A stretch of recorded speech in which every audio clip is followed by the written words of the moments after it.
The legendary Dimebag Darrell of Pantera hasn't been with us for a while now, but we're still studying his playing just as much as we were 30 years ago. And on today's video, we're going to talk about why. Hey kids, it's your good buddy, Uncle Ben. Over my many years as a guitar teacher and touring musician, I've learned thousands of songs, and they've all taught me something that stuck with me and helped me along the way. Mastering tunes makes us better players, and that's why every guitarist should learn Cowboys from Hell by Pantera. Get your pull.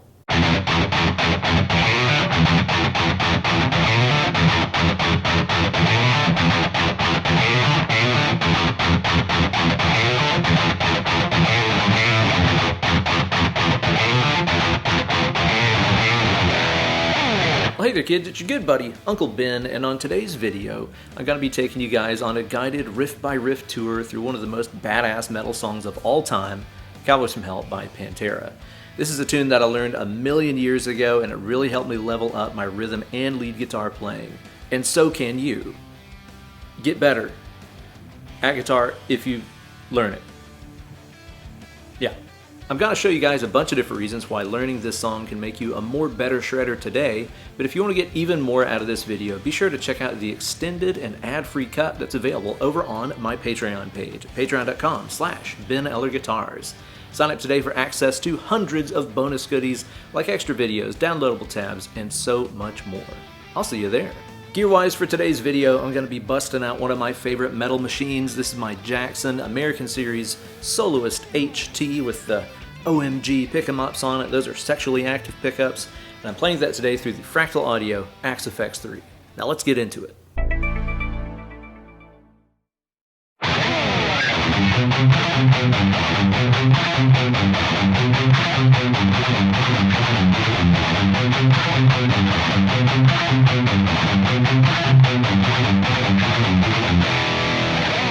First thing I have to mention here is the tuning of the song. It's tuned down a quarter step from standard. I have never been exactly sure why, but that's something that the band did through their whole career. I've heard a bunch of different stories about it. If you know the real reason, let me know down in the comments section. But for the video, I'm just playing in regular standard tuning. One of the most important things you can learn from this song is the power of the blues scale, or as I really think it should be called, the metal scale. Because as soon as you hear that opening riff, well, guess what? You're hearing the exact same scale that you've heard guys like Eric Clapton, Steamy Ray Vaughan, Buddy Guy, and other blues masters use and abuse for decades. It's really all in the application and how you use it. But part of the reason why the blues scale is so perfect for metal is its inclusion of the flat 5. Or as it's sometimes known, the devil's interval. See, the blues scale is based around the minor pentatonic scale, which is one of the best-selling scales worldwide. It's in like every major musical culture that there is. You take that scale and you add in that super spicy tritone,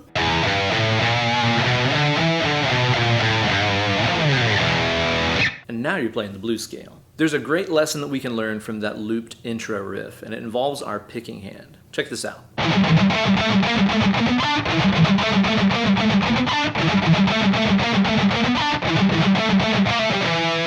Some of you guys might already know where I'm going with this based on the way that I was playing that. Now, when it comes to alternate picking and changing strings, guitar players come in two varieties, and it's the same two varieties as our belly buttons, innies and outies. And what I mean by that is some players prefer to do string changes on the outside of the strings, like this, and other players prefer to do it inside. As for myself, I'm an innie here and an outie here. I've always preferred doing those string changes with an outside approach. But the cool thing is depending on which pick stroke you start that riff off with, you can practice both of them and really improve your alternate picking, or just find out which one works more better for you. So check it out. If I start that riff off with a downstroke, as Dime did, then all the string changes are going to be inside of the strings, like this.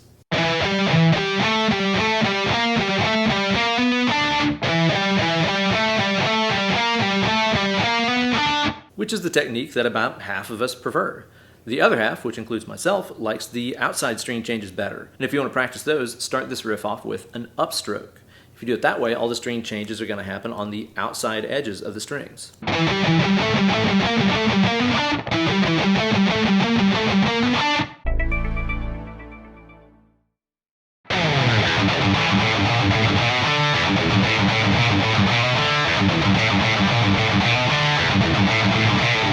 A great thing about that main riff is that you can use it to improve your left-hand muting techniques and get a much cleaner sound. That riff has so many open strings in it, it can become a mess super fast, especially if you're playing with a lot of dirt on your tone. Could sound something like this if you don't have that left hand under control.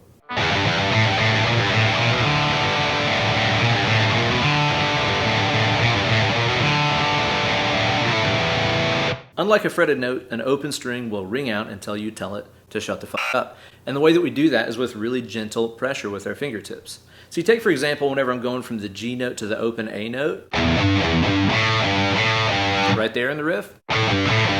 Now, the way that I'm getting that A string to shut off is by fretting that G note in such a way that the underside of my finger slightly touches the A string, which mutes it out and stops that note from sounding out.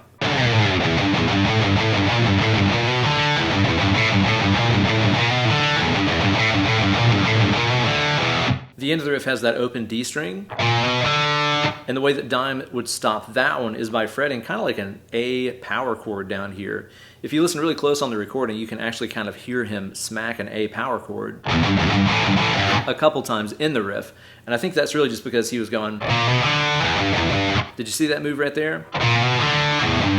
See my first finger, it just slightly touches that D string to mute it, and then it also gives you that cool A power chord sound later on in the riff. And that's getting two birds stoned at once.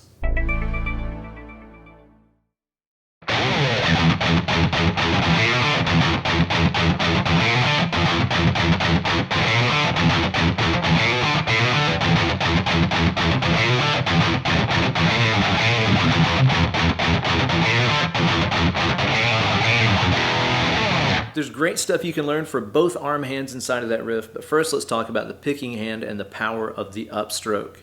Metal dudes are always super obsessed with downstrokes. I'm talking about James Hetfield and all these other players with their amazing downstroke technique. But Dime showed us that the ups are just as important. If you watch Dime really closely whenever he played that riff live, you'll notice that whenever he does a lot of those open E's, it's a really strong, like violent upstroke. Check it out.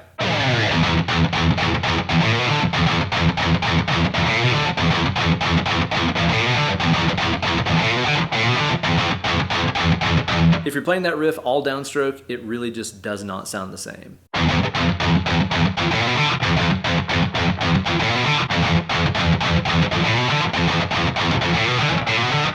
The upstroke just has that kind of snap to it. I think partially because we're sort of beating the string into the pickup a little bit, and the way it kind of like releases off the pick, it's just sort of a different tone than your traditional downstroke kind of thing. Now there's another element to the upstroke thing here that's really important, and I think of it, like many things in Dime's playing, as being kind of a Van Halen-ism. In that whenever we do an upstroke, it's always going to be whenever the note is on the upbeat. 1 and 2 and. Van Halen's picking did this all the time, and so did Dime's. Whenever you're playing those ups, you'll notice if you kind of nod your head when you're playing that the pick is following your head and thusly following the beat. You can do the same thing with your foot or whatever if you wanted to as well. It's keeping the entire rhythm mechanism constantly in motion and really in the groove. And if you're doing downstrokes on those upbeats instead, it wouldn't really be syncing up the same way. So do like Dime, trust the power of the upstroke, and get into that groove more better. It's also worth noting too that that riff can help you dial in your palm muting technique and tone. Because if you've just got your hand just sort of sitting there lazily on top of the strings and you're not picking really aggressively, it just turns into this like mush fest. It sucks. With a more aggressive palm mute, where I'm laying that hand on the strings and I'm kind of pushing into them a little bit, that way the strings are like not really bouncing around very much whenever I hit them, the riff sounds 10 times tighter, especially if you pick it hard.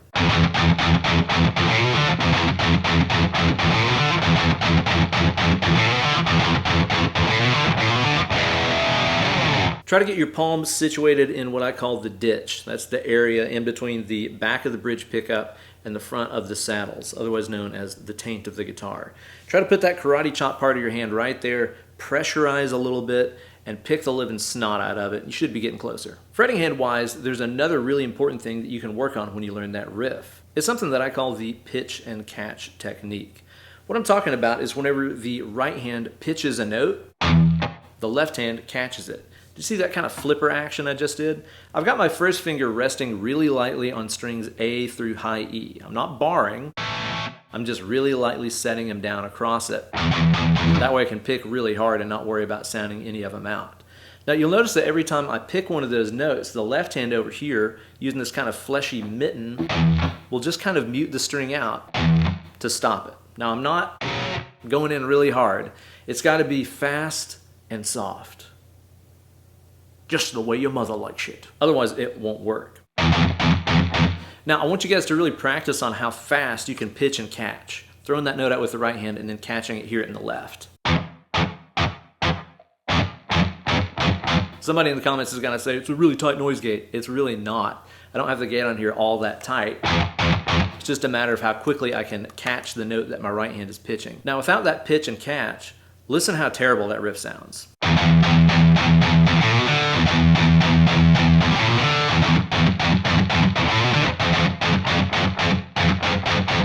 It's got to have that bark to it, you know? I guess it still sounds kind of cool without the pitch and catch thing. It sounds more like a White Zombie riff, which is not a bad thing.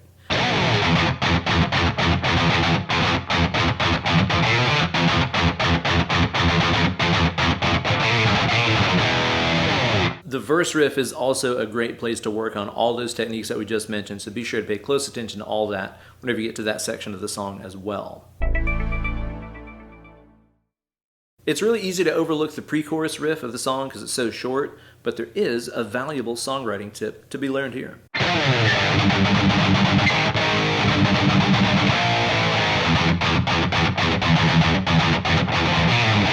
So everything in the song has been based around that E blues scale so far, but the pre-chorus jumps up to G. It's got that chromatic stuff in there, but you could definitely say it's more of a G minor kind of tonal center, especially when you take into account the vocal melody that Phil is doing on top of it. Taking it up for a pre-chorus is something that Metallica has done their entire career, and so has Megadeth and a lot of other metal bands. It gives your ear something new to grab onto, and I think more importantly than anything, it makes it all the heavier when you return back to whatever the lowest string is open, like you hear in the next part of the song. I think a lot of metal bands just take advantage of that open lowest string way too much, and like every riff in the song will involve that note. Even if it is like really low and really heavy sounding, by the time you get through 5 minutes of it, it doesn't really sound heavy anymore because it's all that you've heard. But whenever you take it up to something kind of higher, even though it does sound thinner and less heavy there for a second, it makes it all the more brutal when you return back to the main tonal center. There's some really cool ideas hiding inside of the riff behind the solo. Let's check out these chords.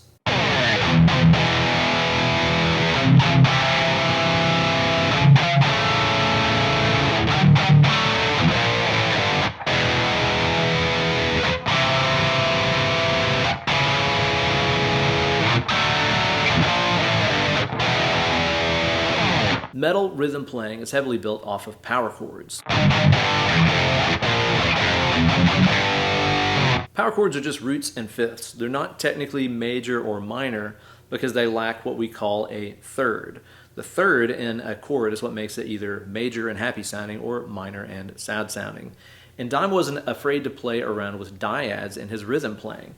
Like that second chord that you hear there is a C and an E note. That's kind of like a C major dyad. It implies the sound of a C major chord. This chord right here, some people might label as some kind of C sharp chord because C sharp is the root note, but it's actually an inversion of an A major chord. Again, there's these like major chords being used in a metal song. Dime did that all the time and made it sound badass. It never sounded like light and fluffy whenever he did major chord stuff in his riffs. See, an A major is A, C sharp, and E, and whenever he plays this figure, it's just rearranging those notes to be C sharp, E, and A. It's the exact same chord, just with the notes in a different order. I'm pretty sure he plays the D like that. It might just be a D power chord. Not exactly sure. But either way, there's another major chord. So this entire solo section has been built around a progression that isn't just kind of mindless metal power chords. It sounds like E, C, A, D. It's really got some melody right there in the chord progression, which makes for a way more interesting bed to solo on top of. And speaking of the solo, yeah, there's a lot we can learn from that.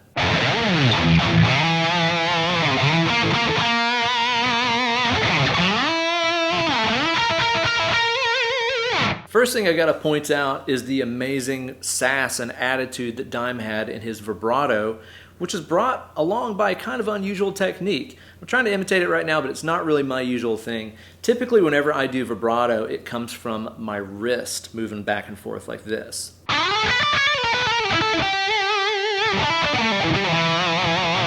That's kind of the more traditional approach, where you sort of lock the hand around the neck and kind of move it back and forth like a door on a hinge to move the string around.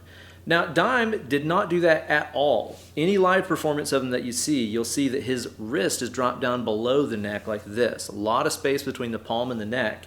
And he's getting his vibrato from his fingertips, which is generally perceived as being a little bit weaker of a motion because your wrist should be able to move the string around more than your puny fingers can. I know that's the case for me, but that was not the case with Dime at all. I hear a lot of players out there try to use their fingers for vibrato, and it turns out sounding like Tiny Tim taking a shit. It's this like shrill, weak, puny sound because we're using our fingers to really lightly wiggle those things. But whenever you watch Dime play with that exact same technique, it sounds nothing like that. It sounds vicious. He's really moving the strings up and down the fretboard a lot whenever he shakes those ropes. Fingertip vibrato like that is very doable. You just have to make sure that you're really moving the string and use your ears to make sure that you're making it sound good. Don't do these little tiny, puny, fast, shrill motions, you know? That's not musical or badass sounding at all. Dime would really take the strings down using his finger vibrato. And notice too, myself and Dime both will use 2 or 3 fingers piled on top of the string to do that, using the buddy system to get more power out of it. If you try to do that with just like one finger, it's a lot harder to get the motion that you're looking for. So anytime possible, fret with your either middle finger or ring finger and pile on some buddies behind it. You'll be sounding like Dime in no time. One of my favorite things that I learned from this solo is the power of artful thievery. And you can really hear that in that first ascending lick that he plays. Now, it's no secret that Dime was a huge Eddie Van Halen fan, and there's all the proof that you need. Because that lick right there with that kind of symmetrical pattern that just goes from 11, 12, and 15 on every string, it's really just a bastardization of what I call the Eddie Van Scalen, which is 1, 2, 4 fingering-wise across every string.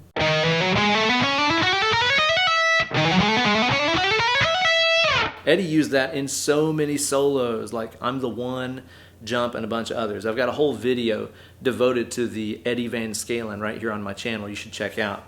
But it's like Dime probably learned that from I'm the One or something and just said, if I change one thing, maybe nobody will notice. So he went from this to just stretching it out a little bit more and created something entirely of his own.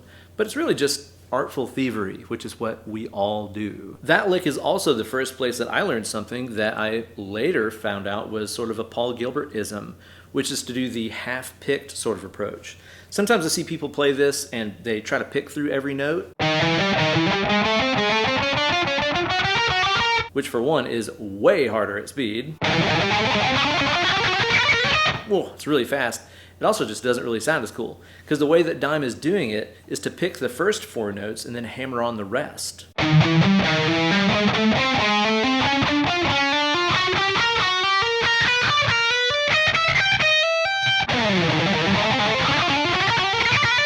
There's like a lot more texture and tone going on there than if you just pick through every note. I just said it was a Paul Gilbert-ism. That's also another Van Halen-ism. I did a video about that on my channel recently. Be sure to check that one out as well. Being a thief isn't a bad thing. Being a really obvious thief is. Whenever you learn something from another player, it really pays off to take some time and try to figure out how you can reinterpret it through your own lens as a player and make it something of your own. There's a really cool scalar idea you can learn from the riff that comes up after the solo. Check this out.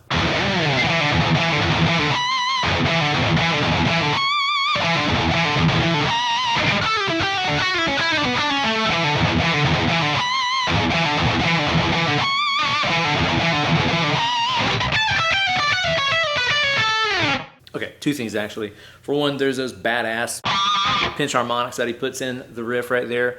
To get those down, you've once again got to really work on that string muting. Pinch harmonics, for sounding as like wild and intense as they are actually kind of delicate, and any open string ringing or anything going on with your playing will drown them out whenever you're playing with distortion on your tone. So whenever you do a pinch harmonic, it's got to be really, really clean. That riff has that open low E in it, right? If that thing is ringing out at all still, whenever you go to do the harmonic on the G note, that doesn't really come through, does it? You'll notice as I play that I'm using my first finger to lightly dampen the low E string out. And I'm doing the pinch harmonic note with my middle finger. Or my ring finger, as you can see right there.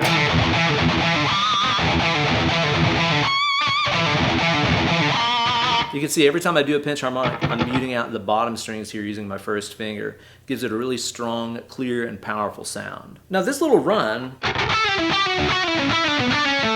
is from another scale. That's the E Dorian scale. The Dorian scale is kind of like the minor scale's slightly more fun younger brother.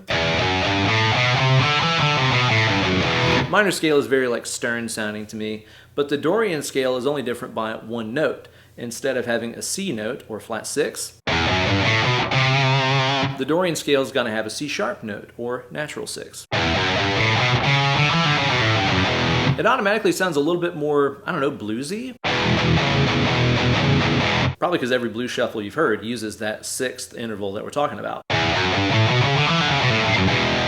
And I think part of the reason Dime can use that Dorian scale out of nowhere here is because the 6 had not been assigned in any of the language of the song yet. So what I'm saying is, if you go through all of those E blues scale riffs, none of them have touched C.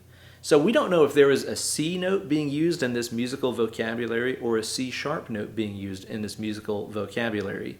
The 6 has been kind of ambiguous. So at this point in the song, Dime could have gone...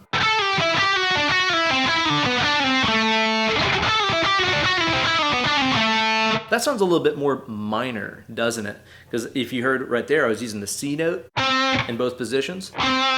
Makes it sound a little bit more straight ahead and predictable. But with the C sharp note in there instead, I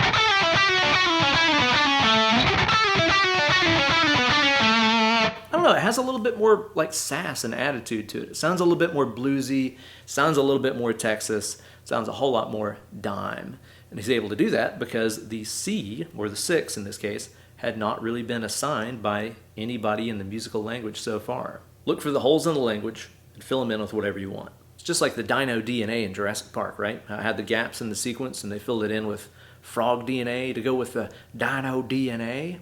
It's kind of like that. Gotta love Jurassic Park.